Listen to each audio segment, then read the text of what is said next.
প্রধানমন্ত্রী, মাননীয় প্রধানমন্ত্রী, আপনাকে আবার বলি, আমরা আপনার শত্রু নই, আমরা আপনার শত্রু নই, আপনার শত্রু আপনার পাশেই। আপনার পিতার যে দশা তারা করেছিল, এরাও আপনার সেই দশা করে ছাড়বে। সরকারের মাথার উপরে চেপেছে বামপন্থীরা।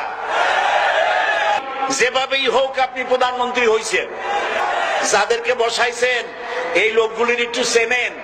এই লোকগুলি হচ্ছে তারা যারা আপনার পিতা স্বাধীনতার স্থপতি প্রেসিডেন্ট মরহুম শেখ মুজিবুর রহমান, যার জনপ্রিয়তা ছিল আকাশচুম্বী, সে আকাশচুম্বী জনপ্রিয়তা থেকে মাটির সাথে ধসিয়ে দিল কারা? তাদেরকে আপনি মন্ত্রী বানিয়েছেন। আজকে সরকার ধর্মভিত্তিক রাজনীতি নিষিদ্ধ ঘোষণা করে